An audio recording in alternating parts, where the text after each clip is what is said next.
Et nous sommes de retour au plateau pour la suite de cette émission. Nous abordons notre deuxième sujet. Nous parlons à présent du Niger et de l'attaque contre l'aéroport. Tiani accuse Macron, Ouattara et Talon. Le président Abdourahmane Tiani, au pouvoir au Niger, a accusé, après l'attaque survenue le jeudi, c'est bien cela, jeudi au Niger, contre l'aéroport de Niamey, il s'est prononcé et a accusé certains chefs d'État, mais aussi félicité les forces armées maliennes et les appuis russes de leur efficacité face aux terroristes. Attaque qui a été revendiquée après. Nous en reparlerons. Il dit, nous félicitons l'ensemble des forces de défense et de sécurité ainsi que les partenaires russes qui ont défendu avec professionnalisme leur secteur de sécurité. C'est ce qu'il avait déclaré et d'ajouter, nous rappelons aux sponsors de ces mercenaires, notamment à Emmanuel Macron, Patrice Talon et Alassane Ouattara, nous les avons suffisamment écoutés, aboyés, qu'ils s'apprêtent eux aussi à leur tour à nous écouter rugir. C'est ce qu'a déclaré le général Tiani au lendemain, donc je dirais, de cette attaque qui a endeuillé le Niger, attaque contre la base aérienne 101 de Niamey. Le bilan fait 4 militaires qui sont tombés et des terroristes qui sont neutralisés, du matériel endommagé, même des aéronefs. Nous en parlons avec nos invités, mais on va mettre un point d'honneur sur ces accusations pointées directement par Tiani vers certains chefs d'État. Le Français Emmanuel Macron, l'Ivoirien Alassane Ouattara et le Béninois Patrice Talon, les Aïedo. Oui, je pense que le général Tiani, il manque un peu, en tout cas, d'élégance dans ses prises de parole. Et pour un dirigeant, un chef d'État, c'est déjà un problème, en tout cas sur le plan communicationnel, d'être tout le temps dans l'accusation. C'est vrai que c'est pas la première fois qu'on voit Tiani en train d'accuser des chefs d'État, et cela est arrivé plusieurs fois, et la plupart du temps, comme dans le cas présent, il n'a pas en tout cas avancé de preuves tangibles par rapport à ces accusations. Et donc dans ce contexte, on se demande, est-ce que Tiani veut toujours nous montrer qu'il veut rester radical vis-à-vis de ses anciens partenaires, enfin des anciens partenaires de son pays comme la France. On sait que la France a longtemps collaboré avec le Niger, et suite justement au coup d'État, la France était contrainte de quitter le Niger. Mais si entre-temps ça a été convenu que la France quitte le Niger, je ne vois pas pourquoi chaque fois Tiani doit être dans l'accusation. Dans l'accusation sans preuve pour un dirigeant, ça pose déjà un problème. Et moi, je pense que Tiani, en accusant régulièrement, montre en tout cas les signes de fragilité de son système et la peur, en tout cas la peur qui l'anime à tout moment.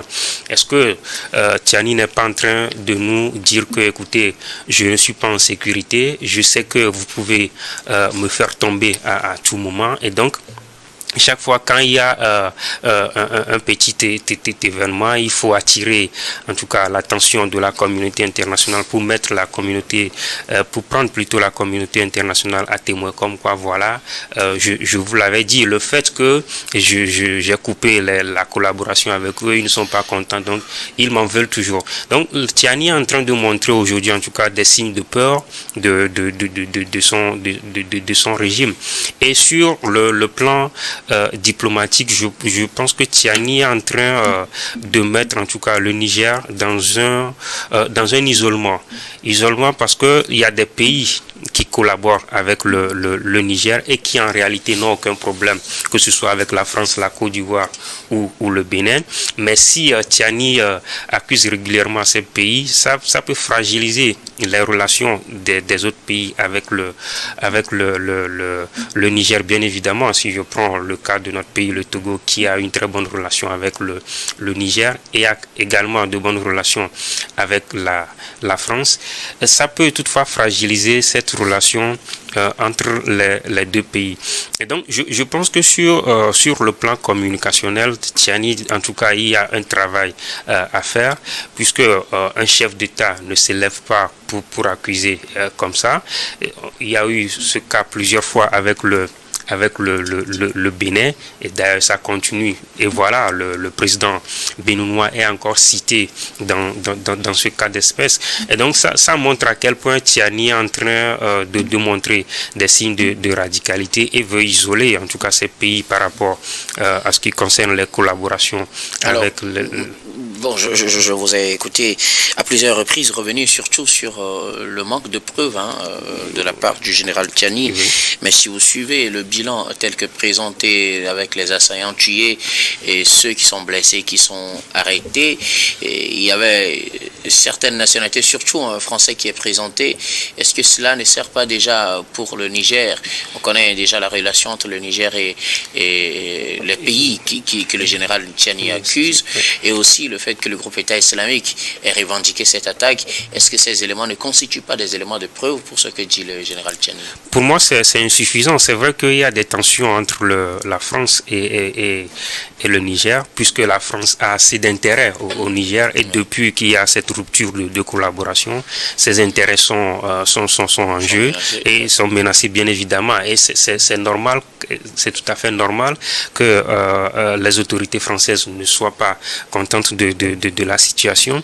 Mais est-ce que cela suffit pour que la France cherche à déstabiliser le régime de Tiani? Et je pense d'ailleurs que si la France veut vraiment déstabiliser le régime de Tiani, ça va arriver. Si la France veut le faire, la France le fera. Peut-être après on parlera de violation de tel ou tel droit, mais si la France voudrait le faire, je crois que la France peut facilement le faire. Et la France a quand même les moyens pour le faire. C'est vrai qu'il y a les Russes qui sont là avec le Mali, mais si la France veut intervenir, je crois que ça va être quelque chose de vite fait.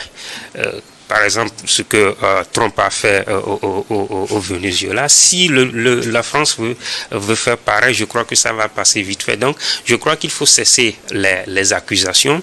C'est vrai, la France a été pendant longtemps au Niger et qu'au finish, le bilan n'arrange pas les autorités actuelles du Niger. C'est pour cela qu'ils ont c'est pour cela qu'ils ont mis fin à la collaboration.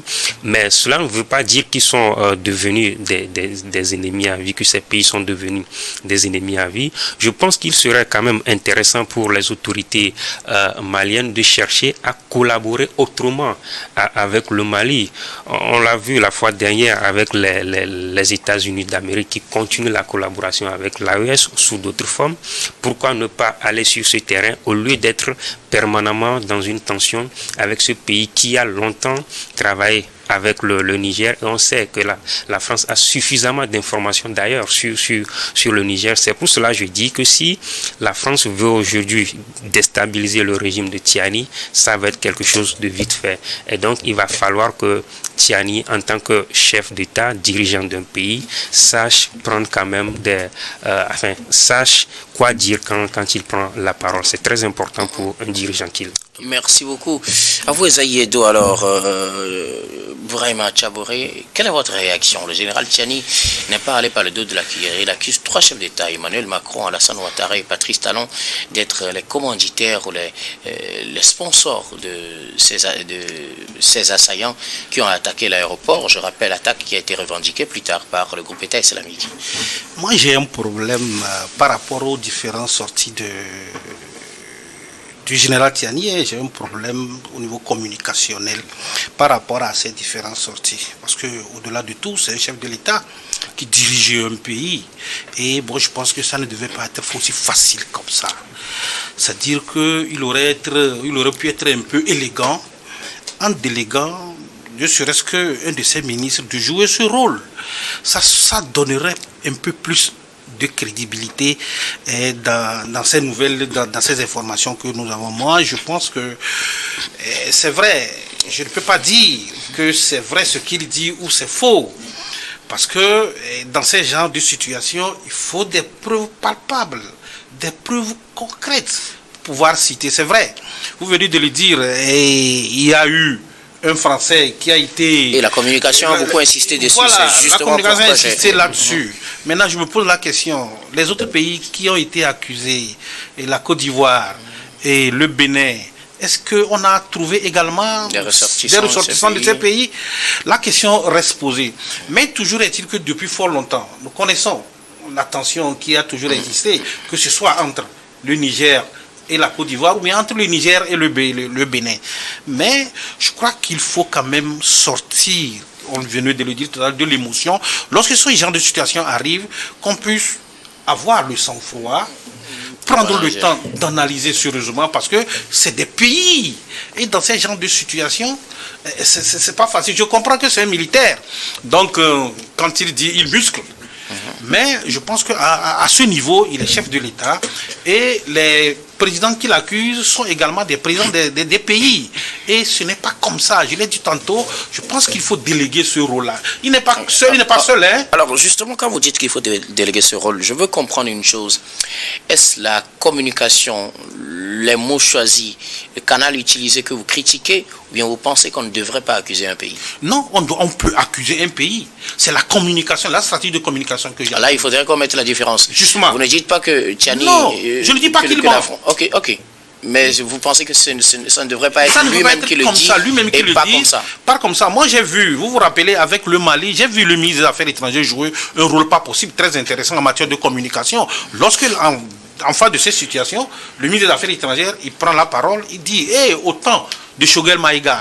Lui aussi, il avait pris la parole pour expliquer, mais Assimi Goïta il s'était tué. Ça dit par contre, Traoré le fait. Mais justement, c'est ce que je dis. Je dis que ce n'est pas que seulement Tchani. Il y a Traoré qui le fait. Ce sont des erreurs de communication. Vous pensez qu'eux qui sont les présidents ne devraient pas faire cela? Non, ils pouvaient le faire, mais dès que ces présidents sortent, franchement, il faut qu'on sente qu'ils sont sortis également.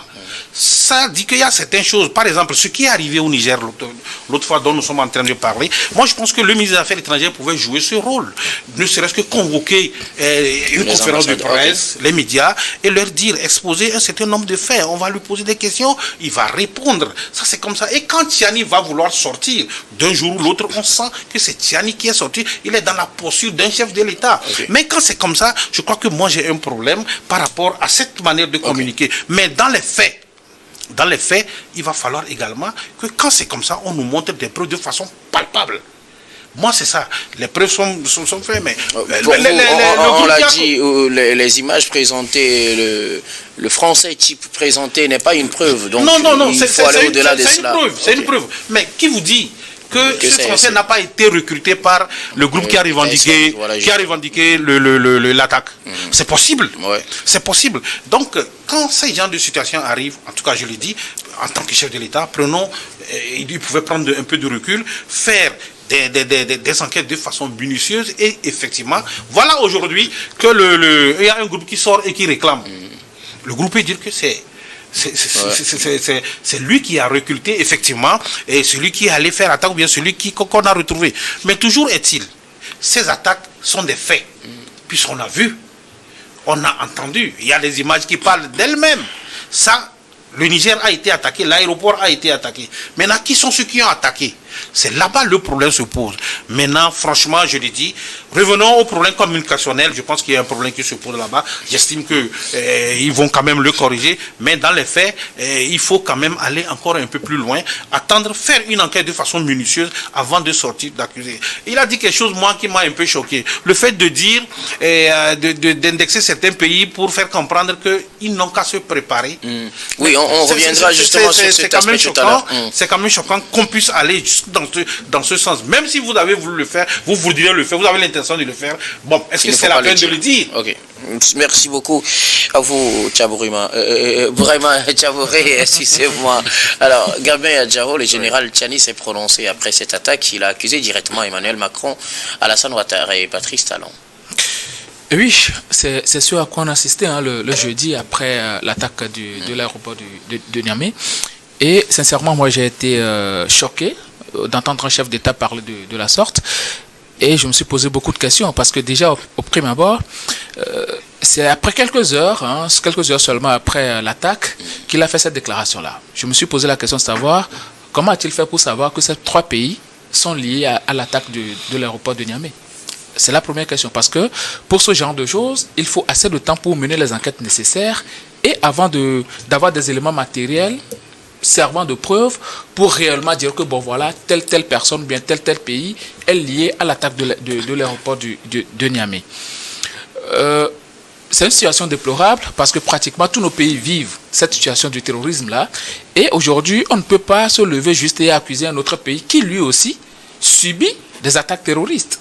Quand nous prenons le Bénin, ça fait déjà quelques mois que le Bénin a subi sa dernière attaque terroriste. Quelques semaines plutôt. Quelques semaines, voilà. Sa dernière attaque d'envergure. Avec des dizaines de morts côté militaire et autres là. Et aujourd'hui, le Bénin qui est déjà en deuil, on va le pointer du doigt comme quoi le Bénin est en connivence avec la France et la Côte d'Ivoire pour perpétrer ou bien pour commettre une attaque terroriste de l'autre côté de Niamey. Je pense que c'est trop léger de la part d'un chef d'État.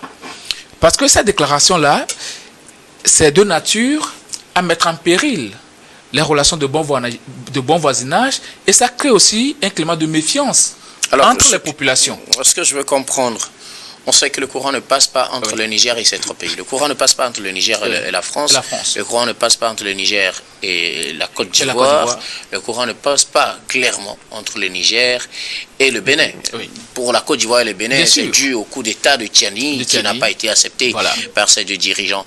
Alors, est-ce que dans cette logique, on ne pourrait pas imaginer que ces 2 pays ou ces 2 dirigeants peut-être envisagent des actions de déstabilisation de Tiani? Est-ce que ce n'est pas ça qui l'a poussé à faire rapidement le lien?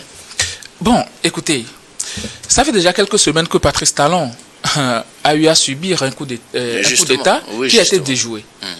Est-ce que jusqu'au jour d'aujourd'hui, vous avez écouté Patrice Talon dire que, bon, voilà, le Niger, en connivence avec le Burkina et la Russie, ont essayé de les déstabiliser? Il y en a, bon, s'il n'y a pas eu de communication officielle...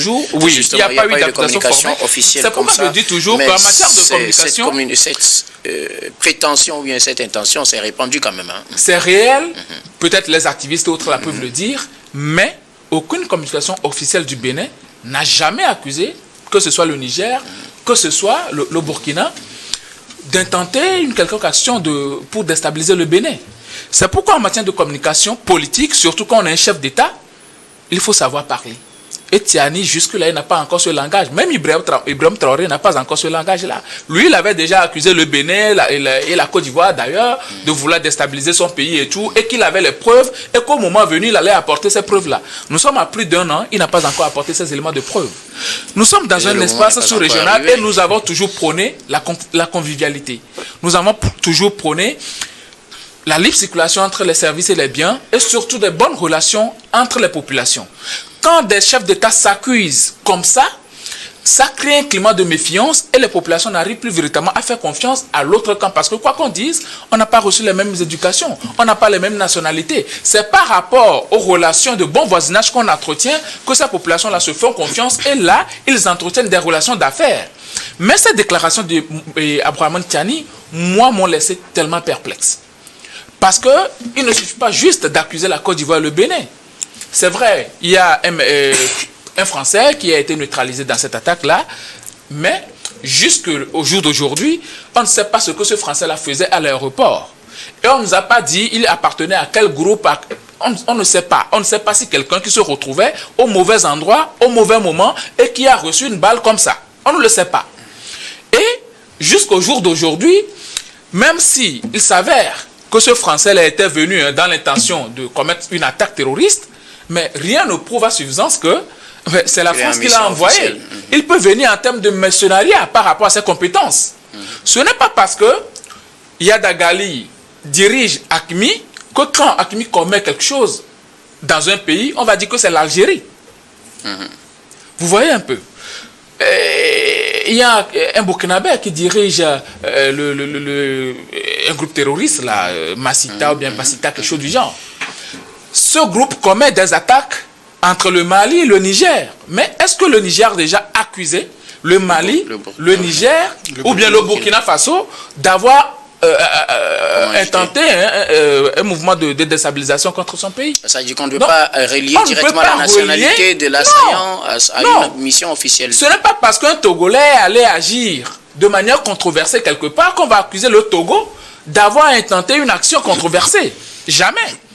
Il faut prendre tout son temps pour mener des attaques, pour mener des enquêtes et savoir réellement à qui lier ces enquêtes-là. Je vais vous dire quelque chose. Rapidement, oui. Puisque le temps est contre nous. Comme je l'ai dit, rapidement, Jenim, qui est dirigé par Iyad Gali. Iyad Gali, il est algérien. Mais à quel moment le Mali a déjà accusé l'Algérie de toutes les attaques qu'il y a eu du côté du Mali?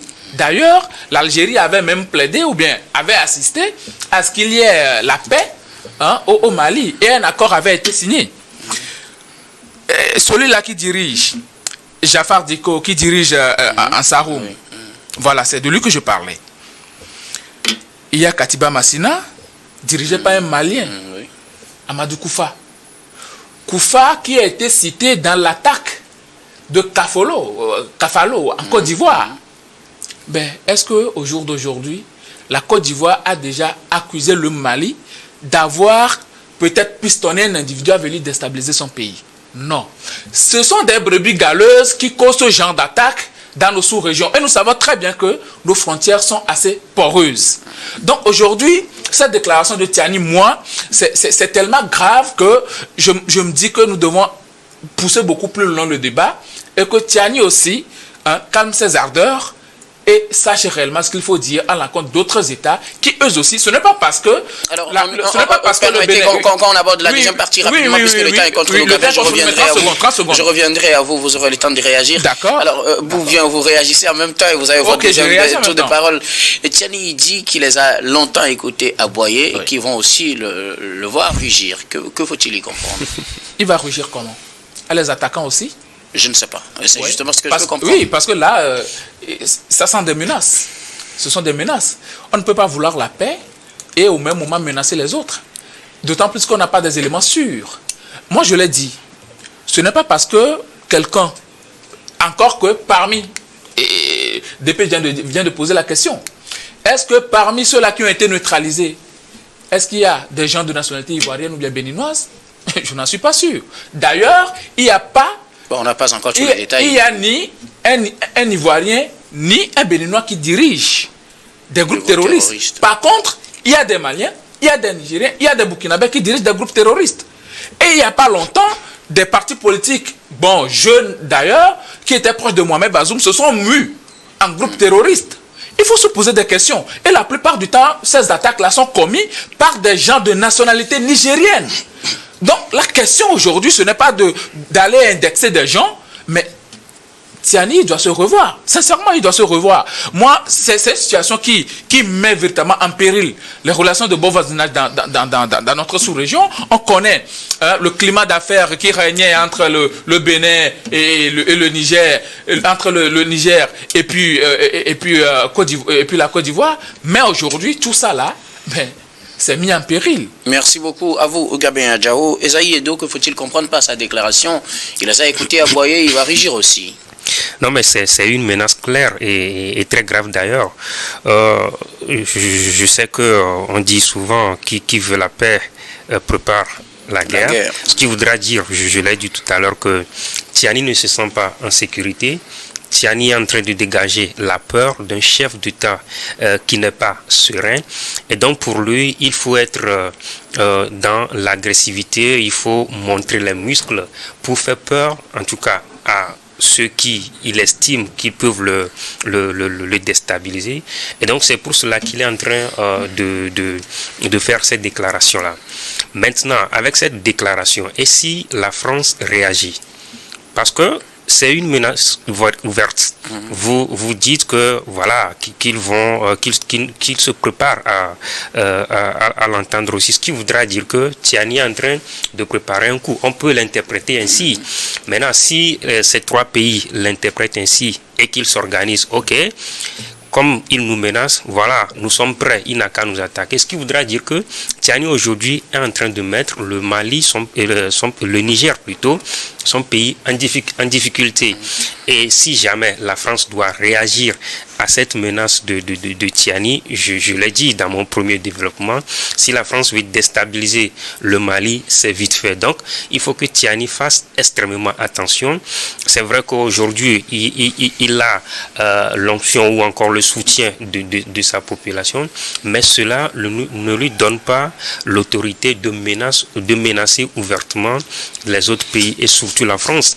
On connaît la force ou encore la puissance la puissance militaire de la France, et je crois que le Niger n'a pas capacité à faire face à la France ou encore à la Côte d'Ivoire quand il s'agit de confrontation militaire. Et donc il va falloir que Tiani fasse extrêmement attention dans ses prises de position pour ne pas créer une situation qu'il pouvait préalablement éviter. Merci beaucoup. Alors, Tchabouré, que faut-il comprendre par ces déclarations de Tiani? Je crois que je l'ai déjà dit tantôt, ce n'est pas bien pour un chef d'État, il n'y a pas de l'élégance pour un chef d'État, parce que lorsque vous le dites, tout le monde a les yeux rivés sur vous, la communauté internationale le sait, et puis il y a les règles au niveau de la communauté internationale. Lorsque vous quittez délibérément et puis vous déclarez vouloir agresser un pays, parce que c'est ce que ça veut dire en principe, donc à se préparer, c'est ce que ça veut dire. Tout compte fait, je crois que pour résumer ce que nous sommes en train de dire, il y a deux choses. D'abord, la première chose, il y a une défiance au niveau communicationnel avec ces genres de pays, surtout le Niger et le Burkina.